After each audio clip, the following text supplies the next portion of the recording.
Okay, just let me lower this music a little bit.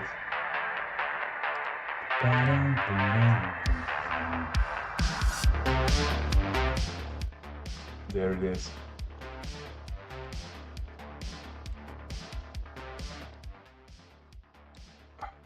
Okay.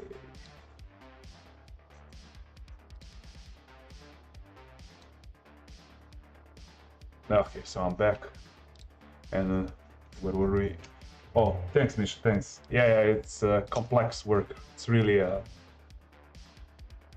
it's gonna be a huge process for what I want to do with this one. I don't want to make casual illustration. I want to make some semi-automated video out of it with different elements included. This will be only one element of composition.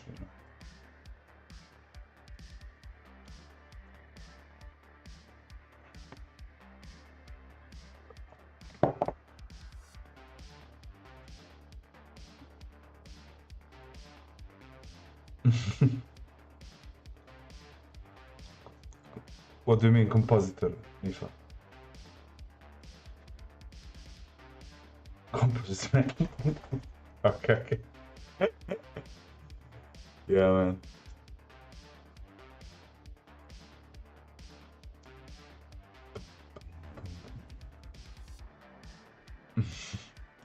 Yeah, I kind of get you. So.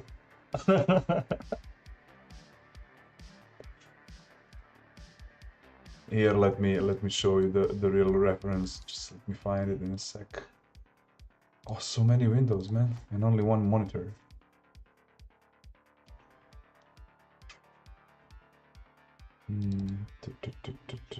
Ref. Yep, here we are. So this is a real monastery. And from there I went to... From there I went to... No, this is... One sec.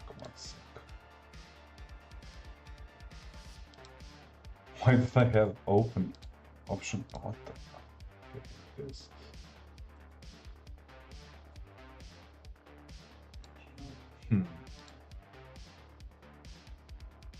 Yeah, this is the basic one, which I draw from this reference. And later on I built an idea into my head while I was doing it to transfigure it a little bit and to add a little bit fantasy, divine intervention, how to say, you know, and it will have all the elements later on.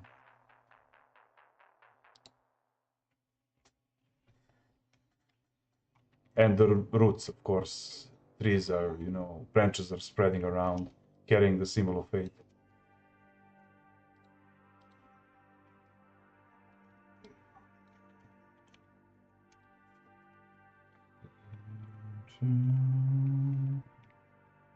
I hope that you hear me well. I don't know.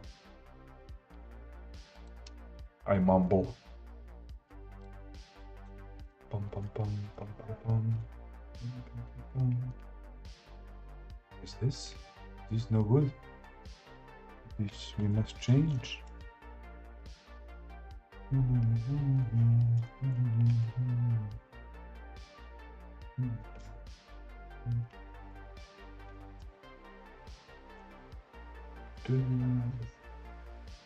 I like what I see here. Thank you, Misha. Thank you.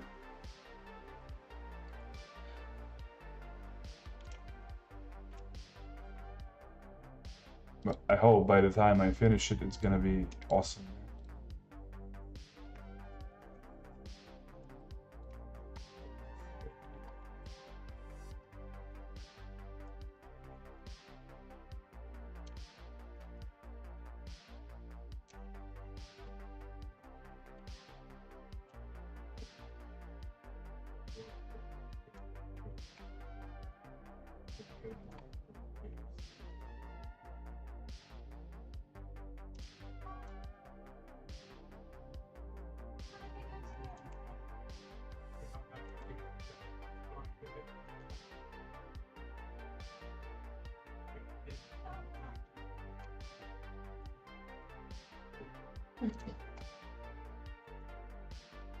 Oh, by the way,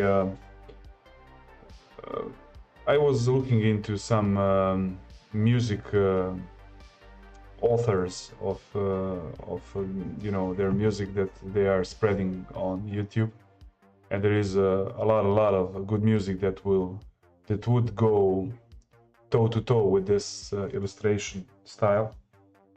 But the problem is people are unreachable. They build entire content. They do so much good and hard work, and they don't even leave a like Facebook page or Twitter page or even fucking email in their info. Some artists are so hard to find for collaboration physically on internet, you know. So I also approached for this illustration. I approached one band that I like, and still didn't get any answer out of it, you know, because I wanted to include their music, in the video to credit them to add all the links in the video, but I didn't get any response, you know, and I'm so sorry, man. Let's hope with this other one that I have in mind, I will have more luck, you know.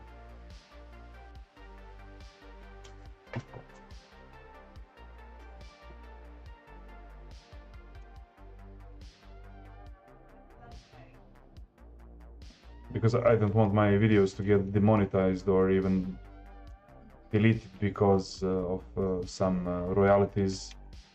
Well, there is none to be found, you know, to the composer. I don't know. I was thinking about leaving the entire information that I found on the video anyway, but still adding somebody else's music without knowing, without them knowing it, it's rude, at least, you know. That's why I prefer to contact them personally before I even dare to do anything, you know, or leave credits and stuff. So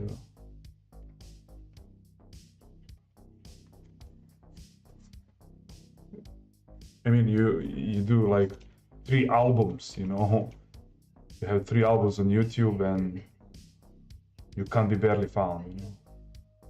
You have some old Facebook page that you didn't use for 7 years or something. Not 7, but maybe 3 years. So it's a bit weird, I must say.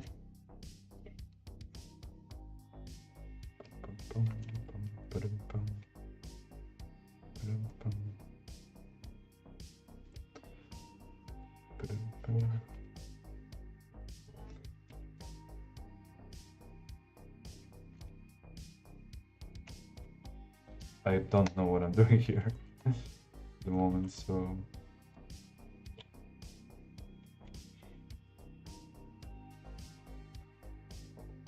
much stuff to delete here. So much leftovers.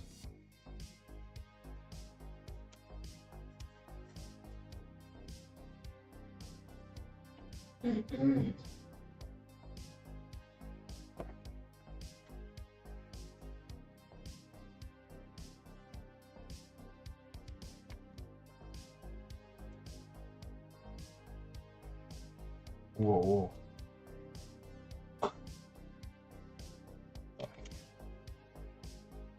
We're good now.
Well, thank you all very much for coming. It's really shocking to me that you don't have anything better to do on a Tuesday night.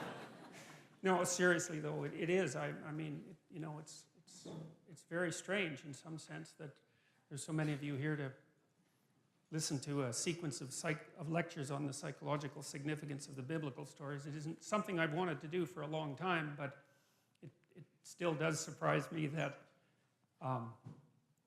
there's a ready audience for it. And well, so that's good. So we'll see how it goes. And I'll start with this because this is the right question. The right question is, why bother doing this? And I don't mean, why should I bother doing it?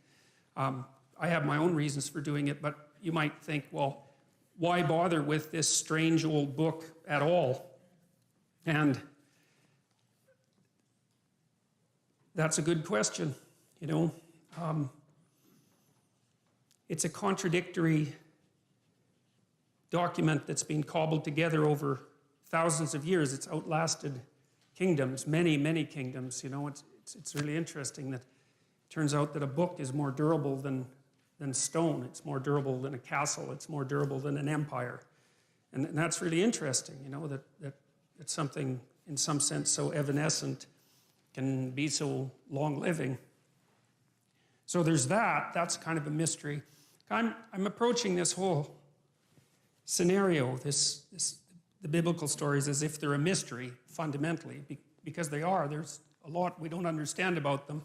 We don't understand how they came about. We don't really understand how they were put together. We don't understand why they had such an unbelievable impact on civilization. We don't understand how people could have believed them. We don't understand what it means that we don't believe them now, or even what it would mean if we did believe them. And then, on top of all that, there's the additional problem, which isn't specific to me, but is certainly relevant to me, that no matter how educated you are, you're not educated enough to discuss the psychological significance of the biblical stories.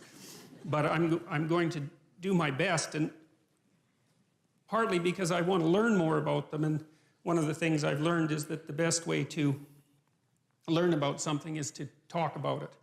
And when I'm lecturing, I'm thinking, you know, I'm not trying to tell you what I know for sure to be the case, because there's lots of things I don't know for sure to be the case. I'm trying to make sense out of this, and I have been doing this for a long time. Now, you know, you may not, that I'm an admirer of Nietzsche. Nietzsche was a devastating critic of, I would say, dogmatic Christianity. Christianity as it was instantiated in institutions, I suppose, although he's a very paradoxical thinker, because, for example, one of the things Nietzsche said was that he didn't believe that the scientific revolution would have ever got off the ground if it hadn't been for Christianity, and more specifically for Catholicism, because he believed that over the course of really 1,000 years, the European mind, so to speak, had to train itself to interpret everything that was known within a single coherent framework. Coherent if you accept the initial axioms. A single coherent framework. And so Nietzsche believed that Catholicization of the phenomena of life and of history produced the kind of mind that was then capable of transcending its dogmatic foundations and then concentrating on something else, which in this particular case happened to be the natural world. And so Nietzsche believed that in some sense Christianity died at its own hand. It had spent a very long period of time trying to attune people to the necessity of the truth, you know, absent the corruption and all of that that's always part of any human endeavor. And then the truth, the spirit of the truth that was developed by Christianity turned on the roots of Christianity, and everyone woke up and said something like, or thought something like, well, how is it that we came to believe any of this? It's like waking up one day and noting that you really don't know why you put a Christmas tree up, but you've been doing it for a long time, and that's what people do. And you know, there are reasons that Christmas trees came about, but what would you say, the ritual lasts long after the reasons have been forgotten. So now Nietzsche, although he was a critic of Christianity and also a champion of its disciplinary capacity, because you see, the other thing that Nietzsche believed was that it was not possible to be free in some sense unless you had been a slave. And by that he meant that you don't go from childhood to full-fledged adult individuality. You go from childhood to a state of discipline, which you might think is akin to slavery, to self-imposed slavery. That would be the best scenario, where you have to discipline yourself to become something specific before you might be able to reattain the generality that you had as a child. And he believed that Christianity had played that role for Western civilization. But in the late 1800s, he announced that God was dead. And you often hear of that as something triumphant. But for Nietzsche, it wasn't, because he was too nuanced a thinker to be that simple-minded. See, Nietzsche understood that, and this is something I'm going to try to make clear, is that there's a very large amount that we don't know about the structure of experience, that we don't know about reality, and we have our articulated representations of the world, and then you could think of outside of that, there are things we know absolutely nothing about, and there's a buffer between them, and those are things we sort of know something about, and we don't know them in an articulated way. Here's an example. You know, sometimes you're arguing with someone close to you, and they're in a bad mood, you know, and they're being touchy and unreasonable, and you keep the conversation up, and maybe all of a sudden they get angry, or maybe they cry, and then when they cry, they figure out what they're angry about, and it has nothing to do with you, even though you might have been what precipitated the argument, you know. And that's an interesting phenomenon as far as I'm concerned, because it means that people can know things at one level without being able to speak what they know at another. And so in some sense, the thoughts rise up from the body, and they do that in moods, and they do that in images, and they do that in actions. And we have all sorts of ways that we understand before we understand in a fully articulated manner. And so we have this articulated space that we can all discuss, and then outside of that, we have something that's more akin to a dream that we're embedded in, and it's an emotional dream that we're embedded in, and that's based, at least in part, on our actions, and I'll describe that later. And then outside of that is what we don't know anything about at all. And in that dream, that's where the mystics live, and that's where the artists live, and they're the mediators between the absolute unknown and the things we know for sure. And you see, what that means in some sense is what we know is established on a form of knowledge that we don't really understand, and that if those two things are out of sync, so you might say if our articulated knowledge is out of sync with our dream, then we become dissociated internally. We think things we don't act out, and we act out things we don't dream, and that produces a kind of sickness of the spirit, and that sickness of the spirit, its cure is something like an integrated system of belief and representation. And then people turn to things like ideologies, which I regard as parasites on an underlying religious substructure, to try to organize their thinking, and then that's a catastrophe.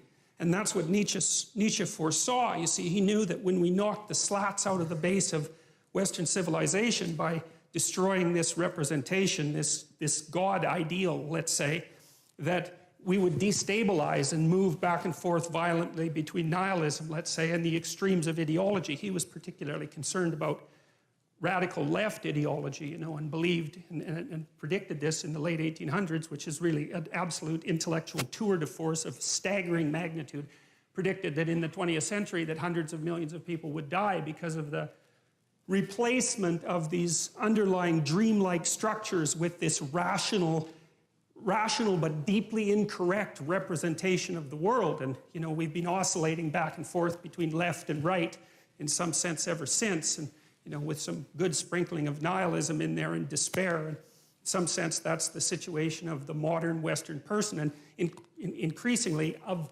people in general. You know, I think part of the reason that Islam has its backup with regards to the West to such a degree, I mean, there's many reasons, and not all of them are valid, that's for sure, but one of the reasons is that, you know, they being still grounded in a dream, let's say, they can see that the rootless questioning mind of the West poses a tremendous danger to the integrity of their culture. Now, and it does. I mean, Westerners, us, we undermine ourselves all the time with our searching intellect, and I'm not complaining about that. You know, I mean, there isn't anything easy that can be done about it, but it's still a sort of fruitful catastrophe, and you know, it has real effects on people's lives. It's not some abstract thing, you know. I mean, lots of times when I've been treating people for depression, for example, or anxiety, they have existential issues, you know. It's not just some psychiatric condition. It's not just that they're tapped off of normal because their brain chemistry is faulty, although, you know, sometimes that happens to be the case. It's that they are overwhelmed by the suffering and complexity of their life, and they're not sure why it's reasonable to continue with it. You know, they can feel the terrible negative meanings of life, but are skeptical beyond belief about any of the positive meanings. I had one client who was a very brilliant artist, and as long as he didn't think, he was fine, you know, because he'd go and create, and he was really good at being an artist. He just, you know, he had that personality that was continually creative and quite brilliant, although he was self-denigrating. But as soon as he started to think about what he was doing, then, you know,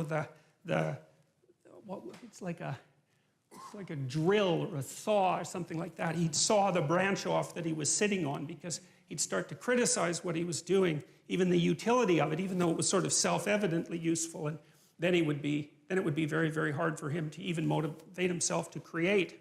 And he always struck me as a good example of the consequences of having your rational intellect divorced in some way from your being, divorced enough so that it actually questions the utility of your being. And it's not a good thing.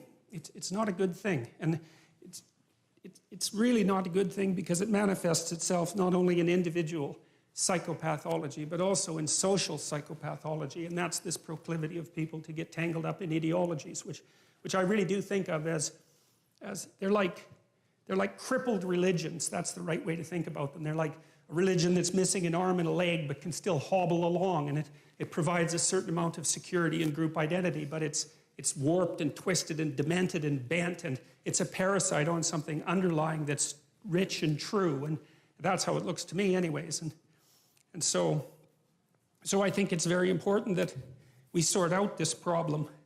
I think that there isn't anything more important that needs to be done than that. I've thought that for a long, long time, probably since the early 80s, when I started looking at the role that belief systems played in regulating psychological and social health. Because you can tell that they do that because of how upset people get if you challenge their belief systems. It's like, why the hell do they care exactly? What difference does it make if all of your ideological axioms are 100% correct? Like, people get unbelievably upset when you poke them in the axioms, so to speak. And it is not by any stretch of the imagination obvious why, you know. But it's like there's a fundamental truth that they're standing on. It's like they're on a raft in the middle of the ocean and you're starting to pull out the logs, you know, and they're afraid they're going to fall in and drown. It's like, drown in what? And what are the logs protecting them from? And why are they so afraid to move beyond the confines of the ideological system? And like, these are not obvious things. So I've been trying to puzzle that out for a very long time, and I've done some lectures about that are on YouTube. Most of you know that. And some of what I'm going to talk about in this series, you'll have heard if you've listened to the YouTube videos. But, you know, I'm trying to hit it from different angles. And so Nietzsche's idea was that human beings were going to have to create their own values, essentially. Now, he understood that we had bodies and that we had motivations and emotions. Like, he was a romantic thinker in some sense, but way ahead of his time, because he knew that our capacity to think wasn't some free-floating soul, but was embedded in our physiology, constrained by our emotions, shaped by our motivations, shaped by our body. He understood that, but he still believed that the only possible way out of the problem would be for human beings themselves to become something akin to God and to create their own values. And he thought that he talked about the person who could create their own values as the overman or the superman, and that was one of the parts of Nietzschean philosophy that the Nazis, I would say, took out of context and used to fuel their, superior man ideology. So, and we know what happened with that. That didn't seem to turn out very well, that's for sure.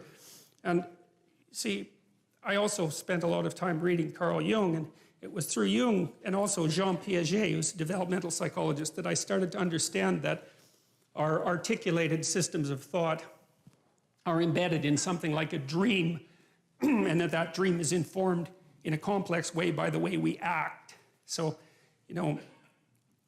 we act out things we don't understand all the time. And if that wasn't the case, then we wouldn't need a psychology or a sociology or an anthropology or any of that, because we would be completely transparent to ourselves. And we're clearly not. So we're much more complicated than we understand, which means that the way that we behave contains way more information than we know. And part of the dream that surrounds our articulated knowledge has been extracted as a consequence of us watching each other behave and telling stories about it for thousands and thousands and thousands of years, extracting out patterns of behavior that characterize humanity and trying to represent them partly through imitation, but also through drama and mythology and literature and art and all of that to represent what we're like so that we can understand what we're like. And that process of understanding is what I see unfolding, at least in part, in the biblical stories. And it's halting and partial and awkward and contradictory and all of that, which is one of the things that makes the book so complex. But I see in it the struggle of humanity to rise above its animal forebears, say, and to become conscious of what it means to be human. And that's a very difficult thing because we don't know who we are, what we are, where we came from, or any of those things. And, the life is an unbroken chain going back 3.5 billion years. It's an absolutely unbelievable thing. Every single one of your ancestors reproduced successfully for 3.5 billion years. It's absolutely unbelievable. And we rose out of the dirt and the muck, and here we are, conscious but not knowing, and we're trying to figure out who we are. And a story that we've been telling, or a set of stories that we've been telling for 3,000 years, seems to me to have something to offer. And so when I look at the stories in the Bible, I do it, I would say, in some sense, with a beginner's mind. It's a mystery, this book, how the hell it was made, why we preserved it, how it happened to motivate an entire culture for 2,000 years and to transform the world. Like, what's going on? How did that happen?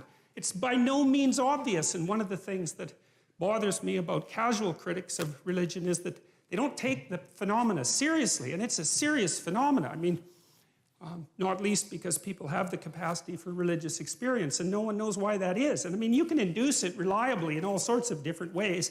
You can do it with brain stimulation. You can certainly do it with drugs. There's especially the psychedelic variety. They produce intimations of the divine extraordinarily regularly. People have been using drugs like that for God only knows how long, 50,000 years, maybe more than that, to produce some sort of intimate union with the divine. It's like, we don't understand any of that when we discovered the psychedelics in the late 60s. It shocked everybody so badly that they were instantly made illegal and abandoned in terms of research for like 50 years. And it's no wonder, because who the hell expected that?